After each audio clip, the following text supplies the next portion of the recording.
student at the Center for Photonics and Computational Imaging, Institute of Physics, University of Tartu, Estonia. In our research center, we focus on developing new computational imaging technologies. In this video, I am going to share our recent research work on single-shot polarization resolved coded aperture imaging. So, how can we capture both the spatial detail and polarization information of the scene in just one camera shot without needing multiple modulators, complex optics, or specialized detectors? Most current multidimensional imaging techniques require bulky setups, multiple exposure, or costly polarization sensitive cameras. This makes real-time compact and affordable imaging solution hard to achieve, especially when we want high-resolution polarization resolved data. So this big question is, can we simplify the entire process and still get a rich imaging data?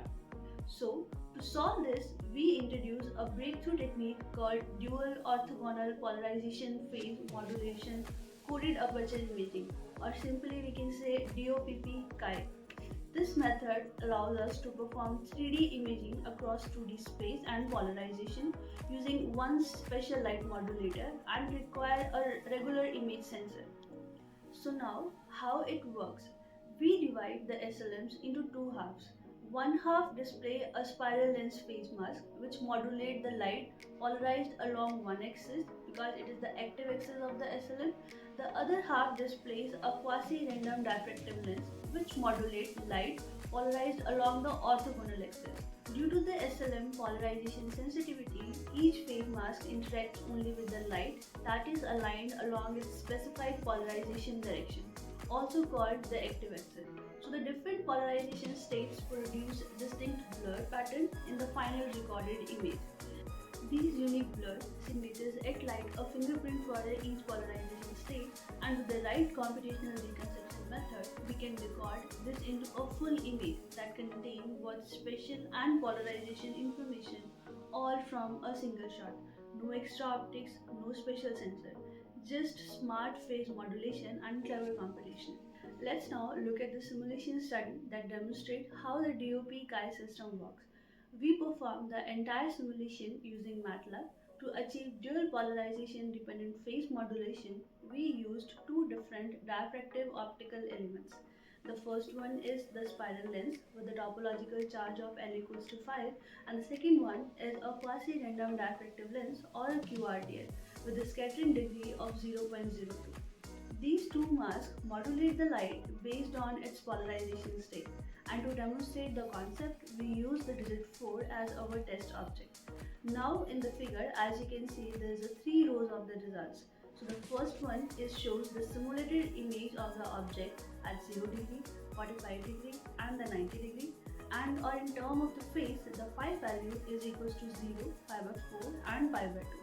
The second row shows the corresponding point spread functions of the PSFs for each of those polarization states. And the final row shows the reconstructed images using the Lucy-Richardson-Rosen algorithm. We carefully tune the reconstruction parameters for the best performance, with the iteration value in between 10 to 20 and the alpha value is 0.4 to 0.6 and the beta value is equals to 1. To validate these results, we also calculated the SSIM, which is the structure similarity index values, which tell us that how close the reconstructed image is to the original object quantitatively. As shown in another part of the figure, the SSIM values are the highest when the object and the PSF are from the same polarization state.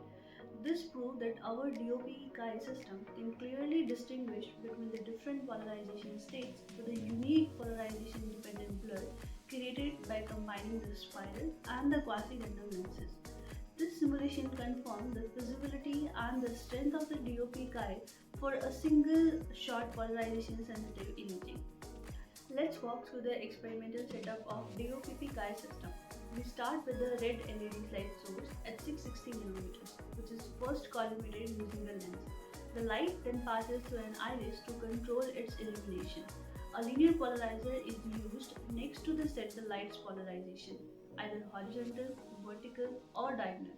This projected light is then focused on a test object. In our case, we took DZ4 from a USF resolution chart using another lens.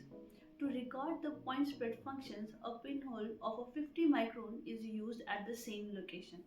Now, this light is again collimated and directed on a high resolution special light modulator, whose display is divided into two halves. One half shows a spiral phase mask and the other a quasi-random diffractive lens. Since the SLM only modulates the light along its active polarization axis, we use mirrors and a half-wave plate to rotate the polarization and allow both halves to modulate the beam differently. So the horizontal polarized light picks up the spiral phase and the vertically polarized light gets the quasi-random phase, and the diagonal polarization gets a mix of both. Finally, this modulated light is focused by the lens on a CMOS camera, which captures the intensity pattern and the point spread functions. These recordings and then processed using a deconvolution algorithm to reconstruct the spatial and polarization information from a single shot without any extra optics or sensor. So now let's break down the experimental results of the DOPP Chi system. As shown on the figure, in this you'll see the three rows. The first two rows show the recorded intensity images of the object, in this case the digit 4 and the point spread functions, all captured at the depth of 5 cm. These were the recorded under three polarization states: horizontal at 0 degree, diagonal at 45 degree and vertical at 90 degree, using the red LED at the wavelength of a 660 nanometer. The third row shows the reconstruction result using an algorithm called LRRE.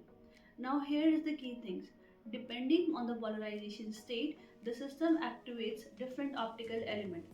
At the horizontal polarization state or a 0 degree, only DOE1, which is a spiral phase lens, is active. At the vertical 90 degree, only the second DOE, a quasi-random diffractive lens, becomes active. But at the diagonal, which is at a 45 degree, both DOs are active. This shows the dual phase modulation capabilities of SLM, which is a core feature of DOPP Chi.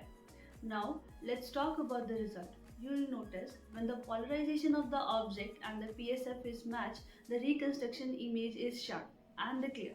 This happened at the combination like a 0 degree 0 degree, 45 45 and 90 90. But when they are mismatched like 0 45 degree or 45 90 degree, the images are gets blurry. This shows that the polarization alignment is crucial for a good image reconstruction. To measure this effect more precisely, we looked at the two matrices. In figure second part, we plotted the correlation between the PSF at 0 degree and the other PSFs at 15, 30, 45, 60 and 90 degree. There is a sharp drop in correlation from 0 to 15 degrees, and then it decreases more gradually. The highest correlation at the 0 and 0 degree and the lowest is at 0 degree and 90 degree, showing the loss in reconstruction quality due to its polarization crosstalk.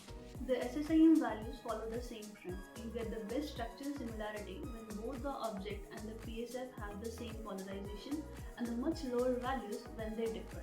In the final, we calculated the polarization resolution ability, or a PRA. This tells us how sensitive the system is to change in polarization. We found the normalized intensity correlation drops by about 50.89% as the polarization angle changes from 15 to 90 degree, which is about 1.309 radian. This gives us a PRA of 38.88 per radian, which proves that the DOPP Chi is a highly sensitive to even small polarization shifts. So to summarize, the DOPP Chi system gives us the best reconstruction when the polarization states of the object and the PSF are the same, and it shows the strong polarization resolution through its dual DOE and the SLM setup. So the special thing about this method is that it uses one SLM to perform dual phase modulation, which is usually done using two separate devices. The system performs best when the object and the PSF have the same polarization state, showing the sharp reconstruction. Mismatched polarization leads to the blurred result, proving the method's high polarization sensitivity. It offers microscope-like resolution around 10 micrometer laterally and the 85 micrometer axially, and the supports real-time imaging at 34.8 fps. The technique is compact, fast and the scalable, with the potential for 4D or even 6D imaging, combining depth, spectrum, and polarization. Overall, DOPP-Chi is a promising step toward the advanced multidimensional imaging system. So in the last, I would like to sincerely thank my supervisor, Professor Vijay Kumar Anand, Professor Ida Tan, for their constant guidance and the support throughout this project. Special thanks to our collaborators, Professor Joseph Rosen and my colleague Dr. Vipin Tiwari for their invaluable contribution that made this research possible. Thank you for watching and staying with us. Stay tuned to the channel as we are continuously exploring new advances in the computational imaging and related to the technology. Thanks again and see you in the next video. Bye.